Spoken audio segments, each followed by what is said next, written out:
Prague is just something. It's just a place that's caught my attention. Done a bunch of searching, and it's just a place that I will go first if I travel anywhere. So let's say that I snapped my fingers and you're in Prague right now. How are you going to find great food?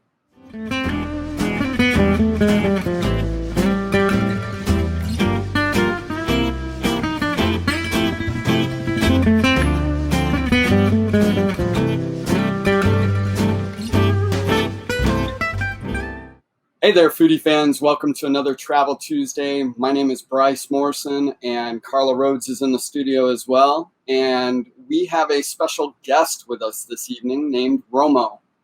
Romo has become a good friend and colleague.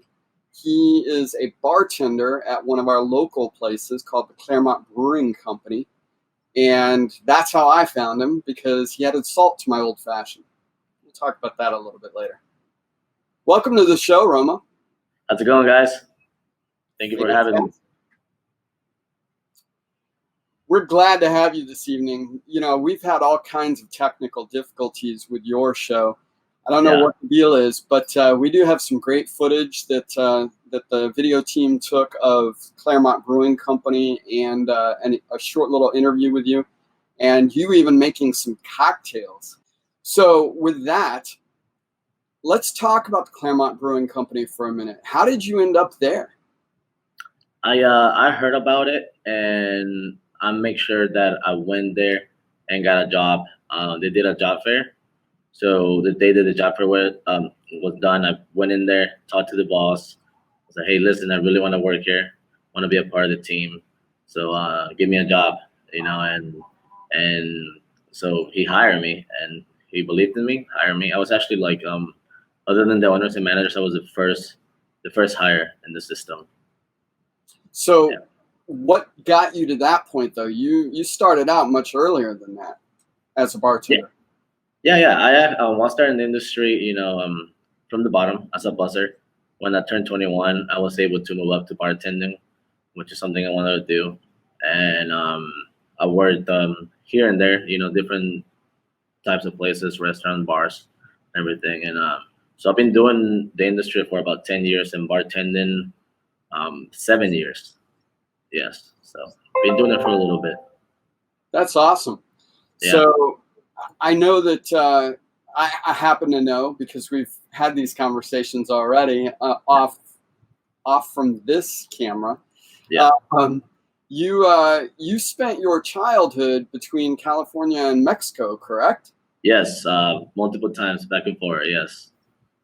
So tell us a little bit about that, because that was very influential as to where you are today and what you do for a living. Absolutely. My family, both sides, my mom's side and my dad's side, they both like to have a great time. You know, they like hosting people. They like partying a little bit. So I grew up in that environment, and just living in California, moving a lot. I grew up with my grandparents in Mexico when I was down there, you know, when I was living down there, and they host people every week.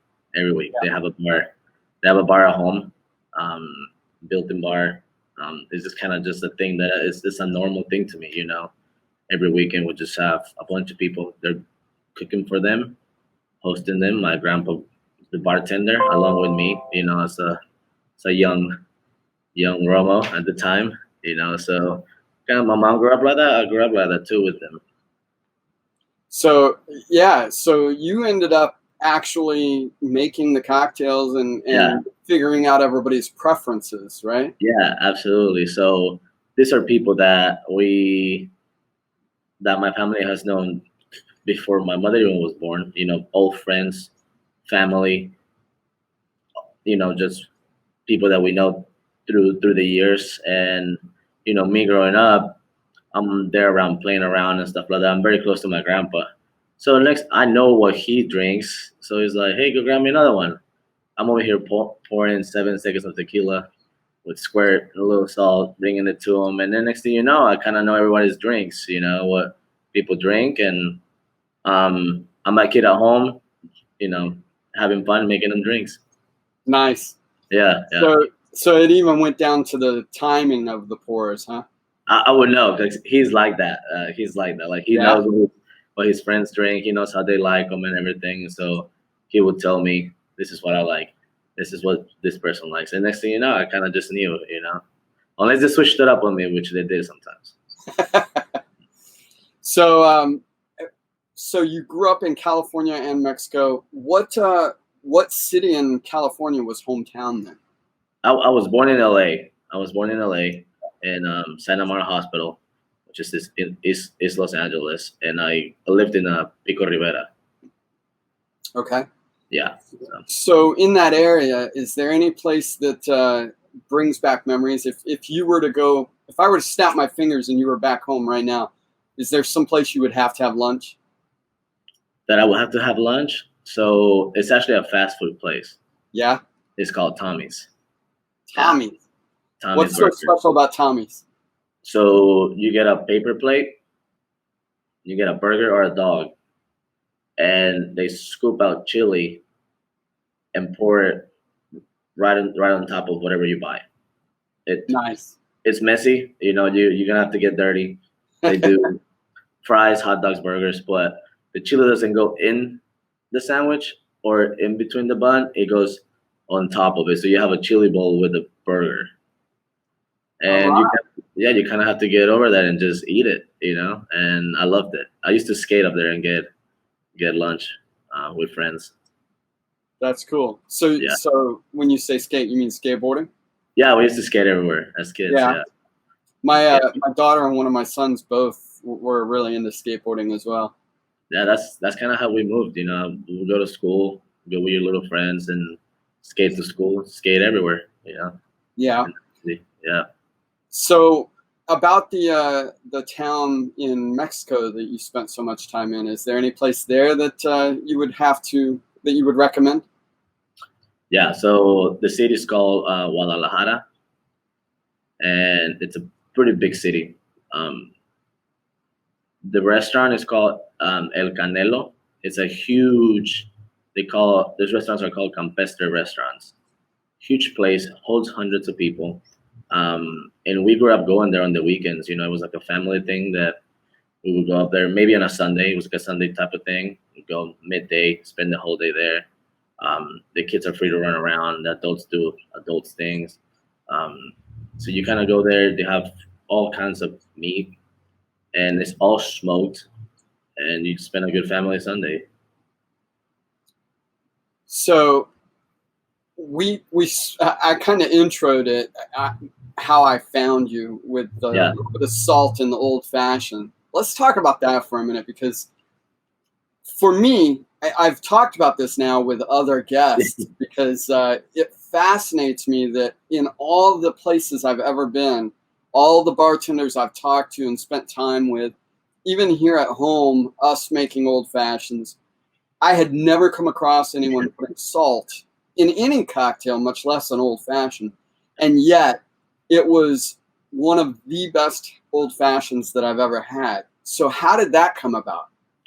That's awesome. Through the year and a half that I've been at CBC, I met some great people. I met a guy named Dustin Crawford. The guy knows exactly what he's doing, and he introduced me to that. He gave me a new approach in mixology, and he was like, treat cocktails like they're food. Find the flavors. If it's too sweet, then you balance it out. Everything is about balance. So a lot of people make old fashions maybe a little too sweet. All you need is a little. Carla's raising her hand over here. Yeah. She makes them too sweet. They're good like that. Yeah. Some people like them. You can't. Cocktails, it is gonna depend on the person. So the best you can do is make it your way and hope that people are gonna like it. So. I make mine too sweet. His is good that I make for him. So yeah, we use agave for our old fashioned, which it builds in more the flavors of the bourbon, and the salt at the end, so you're supposed to get a front flavor, a mid flavor, and then the end flavor, and you had it, so you get you get the boldness of the bourbon with the sweetness, and then you get the salt there at the end. So it balances it out. I had it once, and ever since I've been making a lot of stuff, and sometimes I mess up some stuff, and that salt or those little things is what makes a cocktail sometimes. It definitely does make a difference. Now, you've also built some other cocktails on the Claremont Brewing Company menu, including a blood orange Negroni. Yes. Where did that come from? That was a partnership with Dustin as well. He is introducing the Malfi gin. I told him I would carry it. I'm a gin guy. Well, I actually I drink everything because I like trying new. Everywhere I go, I want to try a little bit of everything, just for the flavors and new ideas for me. But I've been drinking gin since I was legally allowed to, pretty much. So I've always tried everything, and I got into the blood orange trend. I wanted a screwdriver blood orange cocktails with. So I was creating something, and he was like, "Hey man, like maybe a blood orange Negroni." So we started trying it out, and boom, you get the blood orange Negroni. It's a nice cocktail, well crafted, very nicely balanced. I was really impressed with that too. And as a matter of fact, the great thing about the Negroni, I've gone back there several times, and nobody else can make my old fashioned the way you do. But the Negroni, most of the time, they do okay. Yeah. So with the Negroni, it's equal parts. Like it's hard to mess that one up. It's hard, but people do it. Like, people do it. Yeah, absolutely. Not necessarily there, but people mess up cocktails in a lot of places. People do it. It takes some love, and it's obvious that you have some love. So yes, definitely. I see whatever I put out after past that bar. I see it as an extension of me. Even if it's pouring a beer, when you do not care about something and you put something out, the first thing the person's gonna do at the table is gonna say, "Who's making this stuff?" And they're gonna look at the stage. The stage is the bar, and you're the main character. So everything I do, I want to make sure that everyone's getting first their money for it and just having a good time with it too. That's very well said. Now, as long as we're on the Claremont Brewing Company, we've got to talk about their food.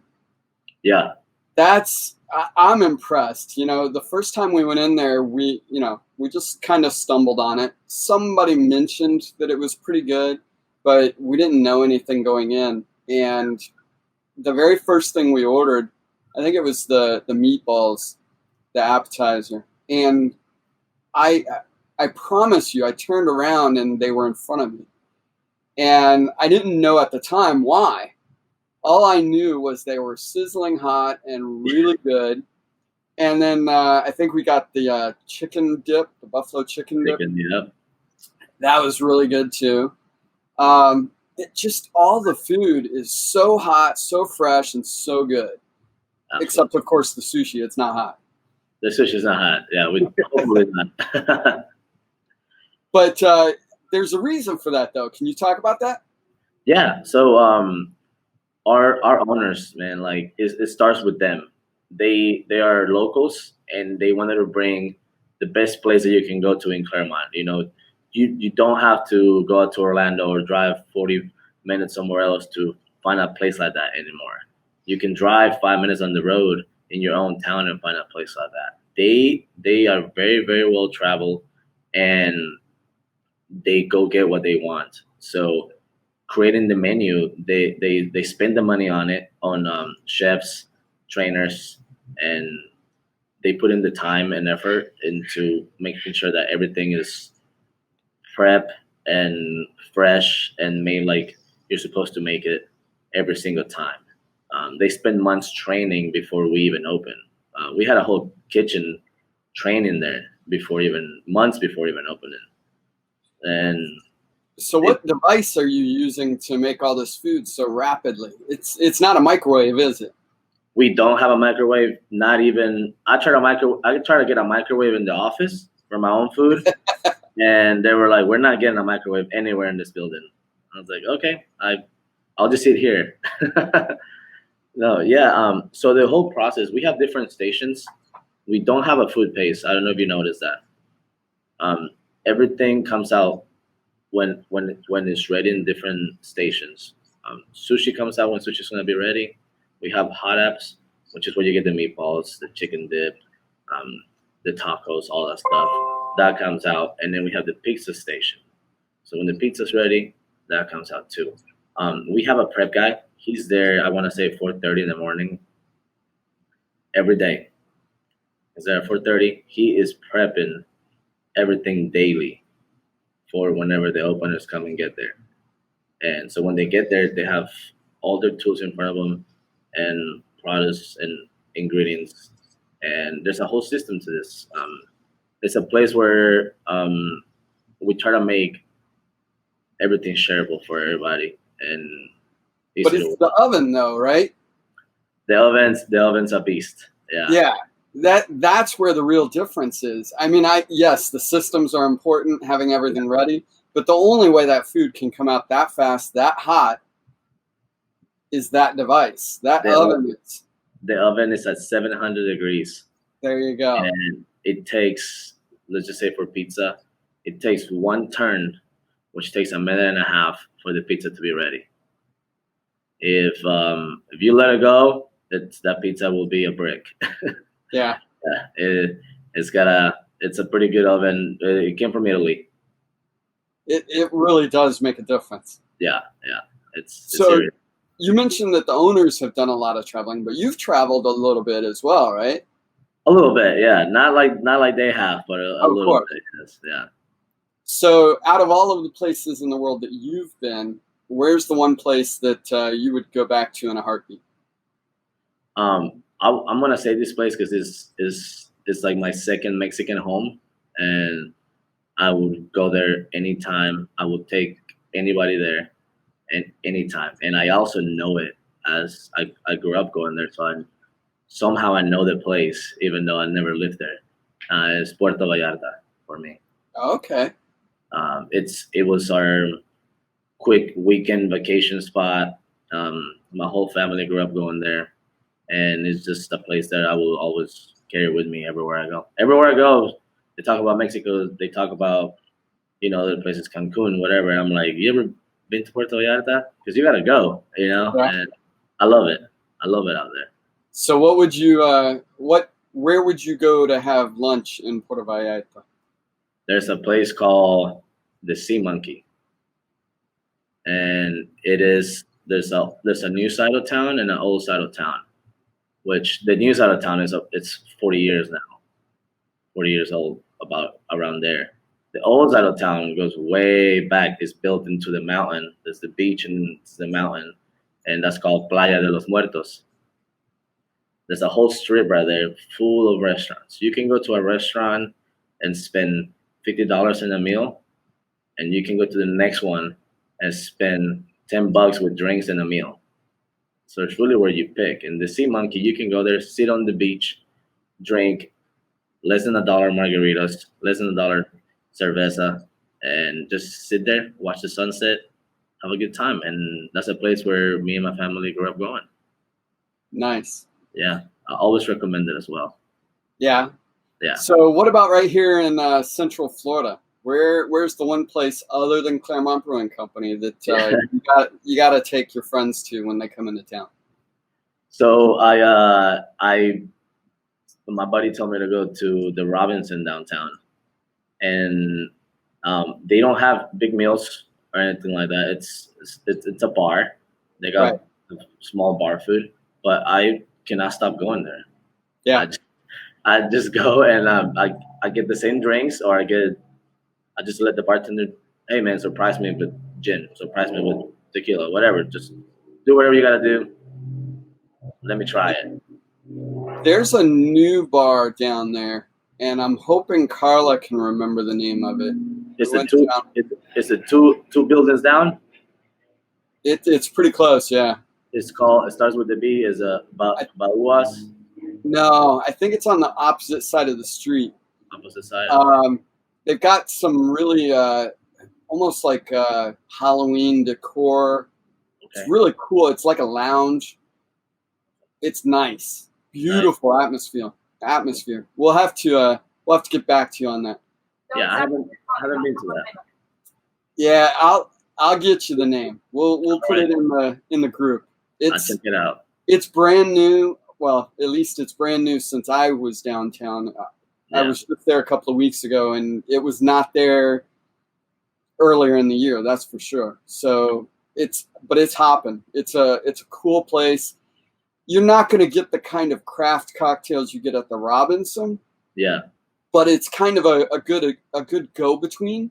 Yeah. You know, because you go to some places and they're just throwing cocktails across the bar, and then you go to a place like the Robinson and they take 10 minutes to make a cocktail. Yeah. This place is kind of in between, and they've got some cool, especially some cool tequila cocktails.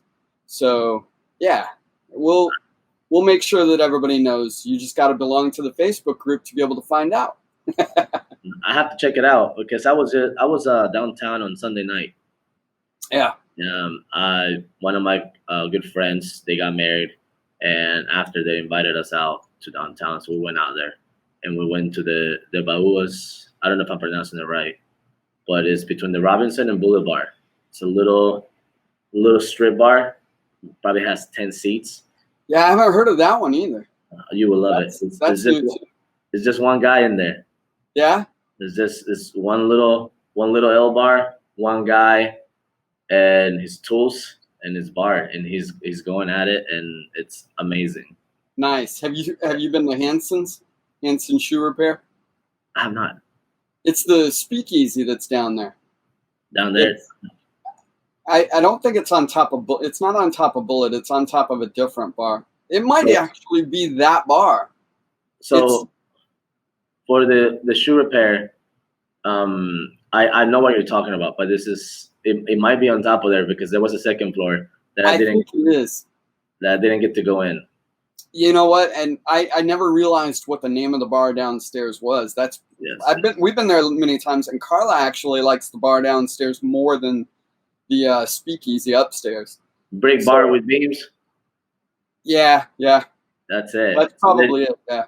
Yeah. So I skipped the top part, so I have to go back and check it out. Yeah, I mean, downstairs is fantastic too. The upstairs is it's kind of it's a neat experience, but they actually take even longer to make cocktails. They spend a lot of time. But that guy, if it's the same guy running the downstairs, if you went to see the same guy, he really knows his craft. Yes. I waited a little bit for my drink, but it was definitely worth it. Yeah. I started with classic Negroni, and I moved to Kingston's Negroni. What's a Kingston Negroni? A Jamaican. Well, Negroni. Sure. So it's rum. And and it was I wanted something spicy, so he used his infused rum, mixed it up for me, burned a lemon right on top, so you had a little smoked with the spiciness, which for me was perfect. I had one of those. It was amazing. Yeah. I'll have to remember that. Kingston Negroni. All right.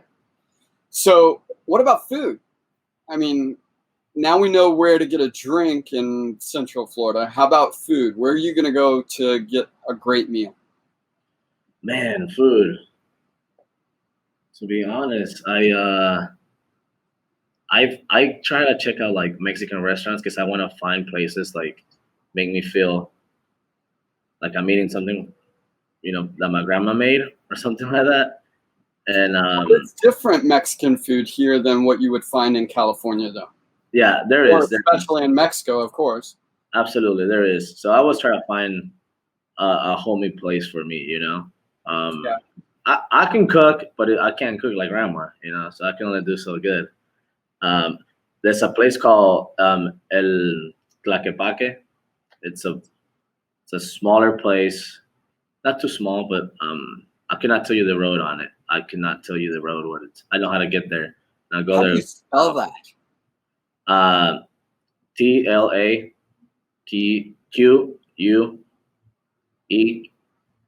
PA. Okay. And KE. Yeah, Tlaquepaque. It's a little tricky. Yeah. Yeah. I mean, Yeah.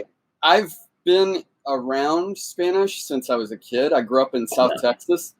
Yeah. That's a tough one. Yeah, it's actually the place has a store beside it, and then a restaurant on the other side. And there's like pozole and menudo and all that stuff. Those broths that take longer hours to make, they take overnight to cook and things like that. Those are hard to find, and that's the Yeah, stuff. they are. That's the stuff that I miss. So that's the stuff that I try to look for. And Now, where in the area is that located? I do not know this the street. Is it Orlando or? It's around OBT, I believe so. Oh, okay. I believe so. Yeah, around that area. I'm not too good with the That's directions over there. Yeah, but We'll find it. I'll get you the Facebook group, everybody. yeah. I'll get you the address. Yeah. But yeah, it's a good place. It's a good place for me. Yeah, I find those foods that I don't usually get. Nice. Yeah. So, if you had an extra $1,000 a month in your budget, in your personal budget, what would you do with it? I will travel. Yeah. Yes, I will travel. What's your next destination? Where are you going next? I have a vision that I plan on fulfilling. What I want to do is I will have my own cocktail bar, but before that, I want to travel different destinations and maybe work at these bars, even if it's for a year or so. I would really like to go to Prague. Prague is just something. It's just a place that's caught my attention. Done a bunch of searching, and it's just a place that I will go first if I travel anywhere. So let's say that I snapped my fingers and you're in Prague right now. How are you going to find great food? How am I gonna practice? So I believe Prague is split into sections 1 to 10, and just from doing research, like section 2 or 3 is the oldest sections, which is through the downtown area of Prague. Obviously, I've never been. This is all just computer work I've done, Sure. And I've heard there's markets during the weekend, and they have food trucks, and apparently you can't go wrong. Can't go wrong there if you go there during the market. I hear a pattern. What was that? I hear a pattern. It's about the food trucks. It's about the small mom and pop shops. It's the fast food, street food kind of stuff, right? That's and I think that's the way I grew up, and like food's is good food on the go. It's made with care and love. You're Absolutely. I don't know much about Thomas is delicious, but there's nothing like a mom and dad's place where they're putting everything they have into that place. Now that we know how you find great food, I want to know, what does the word culinary mean for you? Culinary. Okay, so for me, culinary is about getting the best flavor with ingredients that you want to work with for people to love. I love watching cooking shows, and Yeah. I do my own cooking, and most of my cooking ends up spicy and citrusy. Somehow and another, it will end up like that, But I see these people competing, and they're doing incredible things with the food, and it's probably food that they grew up eating, and now they're pushing it to the limits for other people to love and creating. It's art that you can eat. Yeah, so it's a craft for me. It's interesting you say that, and based on what we were just talking about with street food and everything, I've noticed too that in those shows, and there's even a movie about it, like it's called the 1,000-Foot Journey or something like that, where, what's that? 100-foot journey. 100-Foot Journey, where they talk about the fact that when you get to the higher levels, it's one thing to use all these high-end techniques and everything else, but without the love of home, without that base of where you came from, it's very sterile, and it doesn't do the same. You really have to bring them together. It's great that you've got all these techniques, but unless you have that heart that comes from the home, it's just not going to be the same. Yeah, exactly. And you know, everything that we create, at some point, someone made it in a certain way, and those are the classics. And what you can do with that is you can recreate it when you put your own spice to it. Which Absolutely. Is same thing with food and cocktails. Yeah, same thing with cocktails, definitely. Hey, listen, Romo, do you mind sticking around for a few minutes? We're going to bring Carla on and let her do some quirky commentary, and then we're going to see what you think about it. Sounds good. Let's do it. Yeah, sounds good. Let's do it.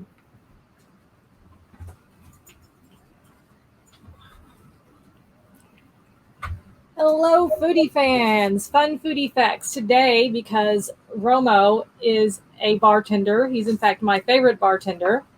And I tried to cover up my screen with a piece of paper. That didn't work. I'm going to do cocktail foodie facts. First, I can't get my paper in the right spot. We're going to talk about the Negroni. It was invented in 1919 by Count Camillo Negroni in Florence, Italy. Negroni is actually a variation of another cocktail, the Americano. 100 years ago, Count Negroni asked his bartender to stiffen his Americano by replacing the soda with gin, and we're all very grateful that he did.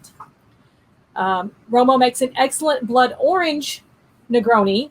We have a version of that here. We call it the bloody nose Negroni. If Bryce doesn't like his Negroni that I make him, he gets a bloody nose. Ernest Hemingway invented a cocktail named Death in the Afternoon, which is just basically absinthe and champagne. You've never had absinthe. Bryce likes it. I think it tastes like black licorice and sadness. Just an opinion.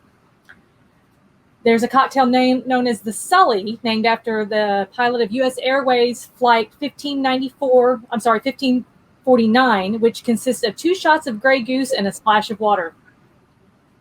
A martini should be stirred and not shaken. A shaken martini is actually called a Bradford. So James Bond is actually drinking a Bradford and not a martini.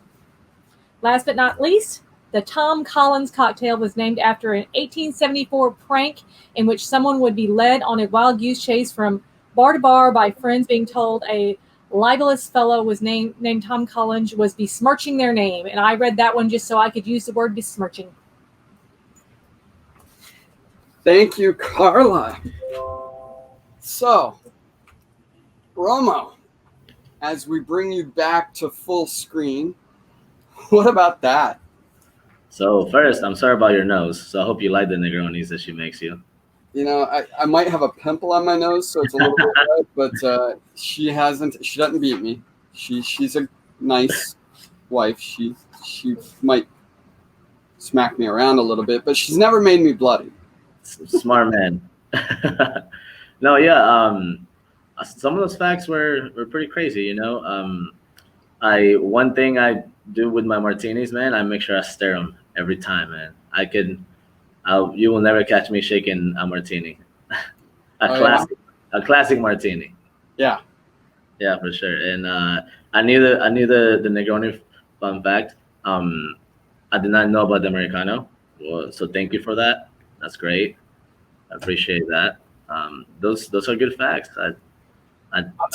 I gotta clear the record here. I don't actually like absinthe, but I like cocktails made with absinthe rinse.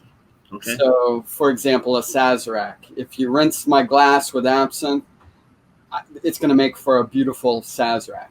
Yeah. So that I just have to be clear here. I'm not actually a licorice fan, but I recognize that even something that I'm not a huge fan of can turn into something gorgeous through the magic of craftsmanship, like what you do. Oh, thank you.